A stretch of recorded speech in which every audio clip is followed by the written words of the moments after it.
Nebraska is not done in the portal. The Huskers just wrapped up a huge postgraduate transfer camp, and there were two players in particular who absolutely balled out in front of the coaching staff that Nebraska is rumored to now be going after. So in today's video, I'm going to introduce you to both of these guys, who they are, what they bring to the table, how well they perform, and everything else you need to know. Then let's talk running back. Are the Huskers still taking a transfer in that department? There was a big-time Clemson prospect who just entered the portal yesterday. We'll talk about him and a couple other key names that I'd watch out for. Then we have a huge recruiting update that I need to share with you. A 4-star offensive tackle just set his commitment date. He's visiting Nebraska as we speak. I have an inside scoop there. And then we'll wrap things up with stash checks on Kelvin Obot, Brian Bonner, Devin Jackson, Danny Odom, and a couple other big names. So really quick, this is a loaded portal and recruiting update. Make sure to watch the entire thing. Hit that like button if you're fired up. And also, we are 10 subscribers away from 12,000. Let's hit it today. If you're a diehard Husker fan and you enjoy daily content talking about your favorite team, it's a no-brainer. Takes 2 seconds. Hit that subscribe button. Help us at 12K. Thank you so much. But without further ado, let's get into it. We have a lot to talk about, starting off with the transfer portal. We'll get to recruiting as the video progresses, but the Huskers just had a huge postgraduate transfer camp the other day on Thursday. They hosted about 30 to 40 players, and out of everybody, there were two names who absolutely balled out in Nebraska. They are now rumored to be going after. Let's start things off at the wide receiver position because we know Nebraska is very aggressive there. Nikhil Shorts originally wanted 4 transfers in January. He wanted Dane, Nyziah Hunter, Harley Gilmore, who's no longer with the team, and he also wanted Jonah Wilson, who ended up going to Texas A&M. He wanted 4. He only ended up getting 2. So we know that Nikhil Shorts, he wants probably another name going into 2025, and there was one guy who absolutely impressed him on Thursday. This is UNK transfer Stephen Lewis, listed about 6'3", 200 pounds the entire day. He had 0 lost reps, 0 drops, and after the camp, the coaching staff pulled him aside and said, hey, you can't leave yet. You absolutely balled out. We need to test you further. We need to see what your measurables are. We need to see how fast you really are because you are very, very impressive. So once again, Stephen Lewis, somebody who not only is has a lot of size on him, but he's very speedy. He runs a legit 4 for 40 time. He's the fastest guy on the field. He reminds me a lot of Isaiah Nair, where he has that speed, he has that size, and you also know he doesn't drop the football because he had 0 drops the entire day. So Nebraska, they are rumored to now be very interested in him. We know with the 105 now, there are some loopholes to get guys on the team. The 105 isn't being implemented this year with it being grandfathered in. So Nebraska really wanted him. They could find a way to make it work, but he's somebody who has the size, has the speed, good hands, good catch radius. He is honestly very raw, and UNK stats weren't very good. He has 2 years of eligibility remaining. He's 23 years old. Before he was at UNK, he was at JUCO. But I'll say this, despite him being a very raw prospect, okay, he has a very high ceiling, probably a very low floor.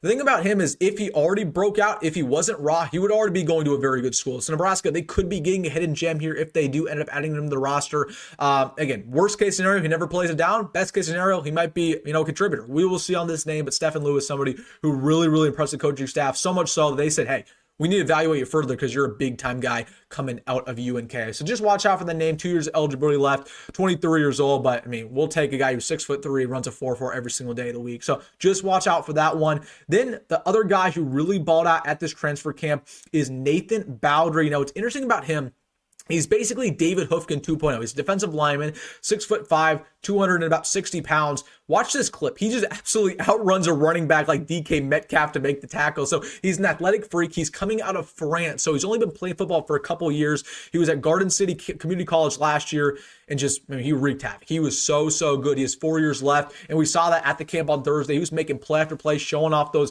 physical abilities. So much so the staff, once again, just like the wide receiver, they pulled him aside after the camp and said, hey, we need to see how good you really are. We're going to see your measurables. We're going to see how fast you run because we are really interested in you. So just watch out for Nathan Bowdry. We know Nebraska, they're trying to build a connection overseas, whether it's with a guy like David Hoofkin, Vowden, Sony. They like these, these really raw, high upside Europeans. Just watch out for this guy coming out of France because he has all 4 years left. He might be somebody who balls out next year and then going to Alabama. So Nebraska, they're trying to get him early. Again, they can make this happen with the 105 being grandfathered in. You have ways to add guys to this roster now.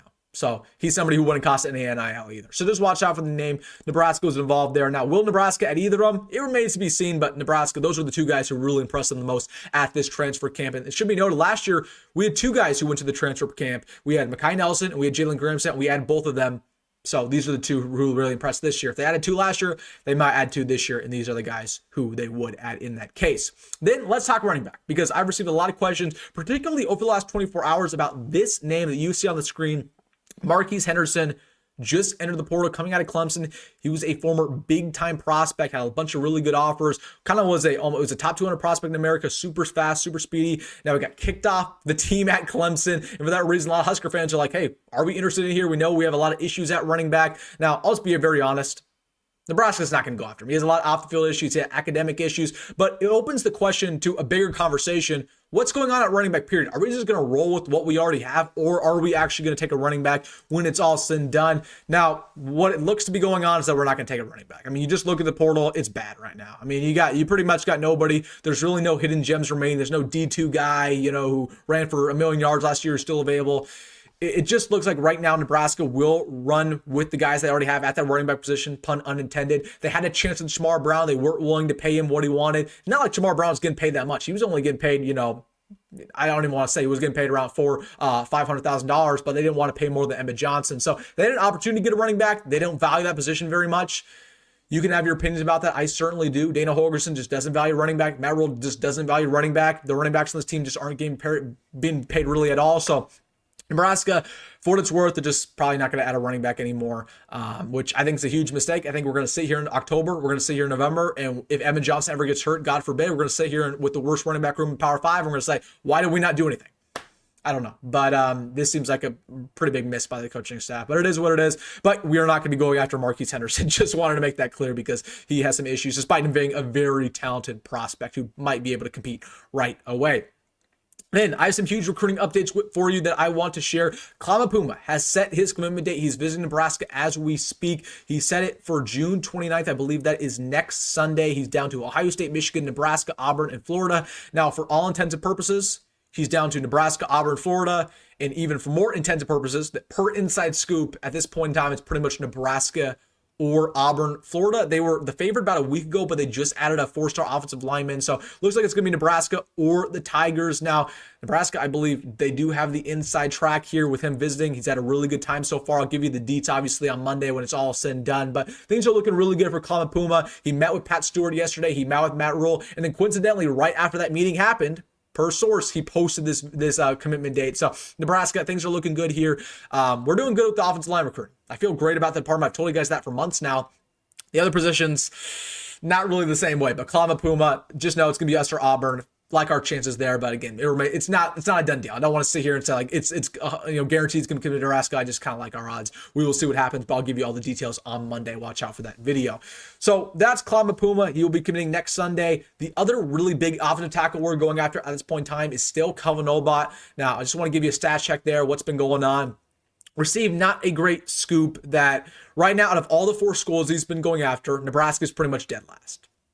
We are dead last. I rank it as follows. Oregon number 1, Utah number 2, Michigan number 3, Nebraska's number 4. We're just not in a great plate for Kelvin Obot. I told you guys that after his visit. It felt like his visit went well, but it didn't wow Kelvin Obot. And we're not willing to really pay the amount of money to get a guy like him, which is really unfortunate. Like, we're going to be aggressive when it comes to Kelvin Obot, but are we going to be as aggressive as Oregon? It remains to be seen. So just don't love our odds here. The only way in my mind we get Kelvin Obot is if he waits until October. He waits until November. He waits till the actual football season to commit. He waits to see what Nebraska actually does on the field. If we win 8, 9, 10 games, that'll change a lot for a lot of these prospects. To see that on the field, to see that development take place. So we'll see with Kelvin Obot, but just don't like our odds there. And I already told you guys, we were really going to land only one of the two. It was either going to be Claude or it was going to be Kelvin. I think coaching staff kind of thinks we're not going to get Kelvin, so we're going to get Claude. So very, very fine there, but this O-line class still looking good, not really concerning. But we're not to say we're out of it for Kelvin, just we got to hope that he waits. Because if he commits in July, just don't expect him to commit to Nebraska. They want to give you some behind-the-scenes looks at what's been going on so far throughout Nebraska's huge recruiting weekend. Matt Rule was on a bowl with Savion Cooper right here. I don't know. They were taking pictures, and Matt Rule's on a bowl or something with the 4-star offensive tackle who's currently committed to Syracuse. So Matt Rule's been having a fun time. Look at this picture. I mean, he's just posted up with the bowl, wearing shades. Looks like a gangster, Matt Rule. He's so funny, man. He's just fun. I'm just gonna leave it at that. But he took a lot of fun pictures with Dylan Raiola Here's him with baby Gronk. That was something. Here's him with Dylan Raiola. So listen, they were taking a lot of photos yesterday, but they're having a really good time. And then Devin Jackson, who's currently visiting Nebraska, I want to show you this. He's wearing the all black, but here's him on top of the tractor with, you see Larry Miles at the Flow-Braska connection there. So he's been having a good time. Those are two prospects I would watch out for coming out of Florida. But looks like for all intents and purposes, our visiting weekend is going very, very good. And again, we'll give you the full update on Monday about how everything went. Then the last thing I want to talk to you guys about, just going back to the running back. I told you guys that Jamal Rule pretty much is a silent commit for Nebraska. Is committing on Monday. Kind of got some more word on what's going on with Brian Bonner. I think we're pretty much out of it for Brian Bonner. That's the unfortunate news. At this point in time, it looks like Nebraska's only going to take one running back. It's probably for Brian Bonner going to be either Penn State, Washington, or UCLA. Nebraska is pretty much out of it. Just take my word for this one. Yeah, I think honestly, if you want my reasoning why, I think it's because Jamal Rose committed, and in Nebraska they're only willing to take one running back. We know that Devin Walker, the reason why he wasn't visiting anymore is because he was informed that Jamal Rule is a silent commit. I think Nebraska, they said, hey Jamal, if you commit now, cool, we'll just drop all these other guys. It is what it is. We know that Jamal Rule is going to cost him less money anyways with NIL. So again, I have my opinions about this. Like, I don't want to crap all over our new running back commit. Like, he's a very good prospect. He's a nice guy. I've talked to him in the past, but with that being said, I wanted two running backs. I want a guy like Brian Bonner, who was a top 100 guy. Here's Brian Bonner. Here's Jamal Rule. Jamal Rule's still a good prospect, but Brian Bonner, come on. This is a borderline 5-star guy. So I have my opinions about it. I'm still excited about Jamal Rule, but looks like we're out of it for Brian Bonner. So yeah, it is what it is, man. And the coaching staff that made their choice, they're the coaching staff. I'm just a YouTuber. I have my opinions. I'm sure you do too. You can come up with whatever opinion you want, but it is what it is. Nebraska, they got their running back. I'm not to say I like Jamal Rule. We'll talk about it on Monday when he commits. Again, I don't want to spoil it, but it's probably gonna be the Huskers. Yeah, I want to hear your opinions down below about everything. All right, guys, if you made it this far, hit that like button and subscribe. Let's hit 12,000 today. I appreciate all you guys. Have a great Saturday. Stay out of the heat, man. It's gonna be a hot one outside. It's always gonna be good. Go that rule, and I'll see you in the next one.